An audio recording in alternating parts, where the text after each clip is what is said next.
Fraction देखेंगे तो fraction हमको पता है कि जब किसी भी संपूर्ण को हम बराबर भागों में बांटते हैं तो प्रत्येक भाग हमारा फ्रैक्शन होता है, भिन्न होता है।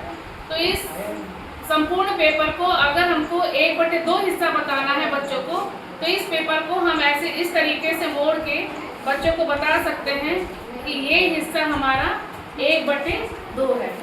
ये यहाँ से अगर मैं लाइन खींच देती हूँ तो ये हिस्सा हमारा 1/2 है, यानी प्रत्येक हिस्सा 1/2 है। फिर इसी पेपर को हम एक बार और मोड़ते हैं तो ये 4 बराबर भागों में बढ़ जाता है।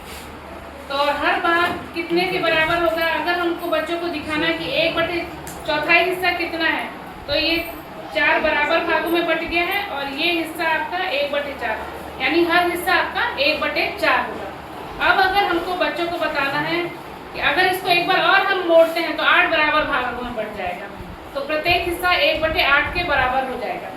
फिर अगर हमको बच्चों को विजुलाइज करना है, मान लिया एक किसान है, उसके पास एक सही 1/3 एकड़ जमीन है।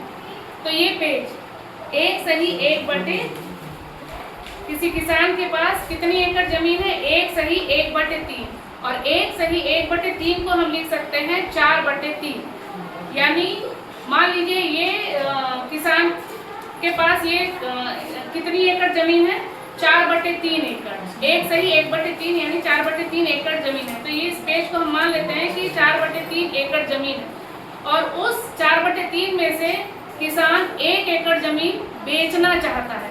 तो हम बच्चों को कैसे विजुलाइज कराएंगे कि 1 एकड़ जमीन कितनी है और बची हुई एकड़ जमीन कितनी है? तो इस पेज को हम क्या करेंगे? 4 बराबर भागों में बांटेंगे। तो 4 बराबर भागों में बांटने के लिए हमने इस तरीके से फोल्ड किया। 2 प्रकार से हम मोड़ सकते हैं, ऐसे भी मोड़ सकते हैं और ऐसे भी मोड़ सकते हैं। तो मैंने ये लंबाई में मोड़ा है, तो ये क्या हो गया? 4 बराबर भागों में बट गया है। ये हम देख पा रहे हैं कि 4 बराबर भागों में बट गया है ये, और उसको 1 एकड़ जमीन, ये टोटल कितना है आपका? 4/3 एकड़ जमीन किसान के पास है, और उसको इसमें से 1 एकड़ जमीन बेचना है। तो 1 एकड़ जमीन इस पेज में कितना होगा? ये एक हिस्सा, ये एक हिस्सा और ये हिस्सा, ये कितना हो गया? 1 एकड़ जमीन हो गया। तो यानी इतना हिस्सा उसको क्या है? बेच रहा है, और बचा कितना है? 1/3 हिस्सा। तो यहाँ बच्चे विजुलाइज कर पाएंगे कि ये 4/3 एकड़ जमीन थी। इस 4/3 एकड़ जमीन में किसान 1 एकड़ जमीन बेच रहा है, जो कि ये इतना हिस्सा हुआ। ठीक, इतना हिस्सा वो बेच रहा है, उसके पास बची कितनी? तो ये इतना हिस्सा उसके पास बचेगा।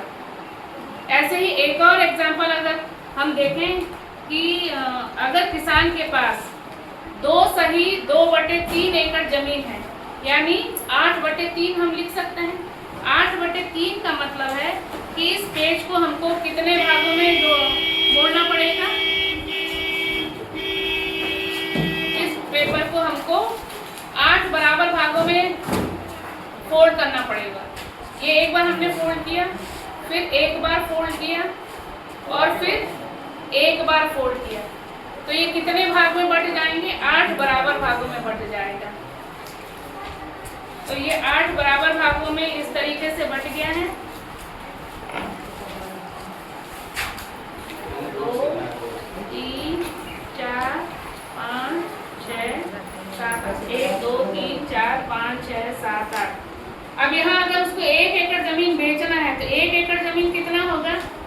1 2 3, ये 1 एकड़ हुआ, फिर 1 2 3, ये दूसरा एकड़ हुआ, और उसको 1 एकड़ जमीन बेचना है। तो इतना एकड़ वो, इतना हिस्सा वो बेच रहा है, और बचा हमारे पास कितना?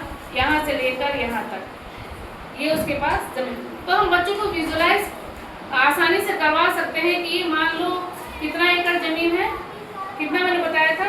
2/3 एकड़ जमीन, यानी 8/3 एकड़ कुल जमीन है, और 1 एकड़ वो बेचता है। तो यहाँ से 3 हिस्सा, 1 2 3, ये 3 हिस्सा वो बेच रहा है, और इतना हिस्सा उसके पास बच रहा है। तो यहाँ से बच्चे को विजुलाइज अच्छे से कर पाएगा कि कितना हिस्सा, कितनी स्पेस हम बेच रहे हैं, और कितना हिस्सा हमारे पास बच रहा है। तो यहाँ विजुलाइज कर पा रहा है वो, और इस तरीके से हम बच्चों को आसानी से बता सकते हैं।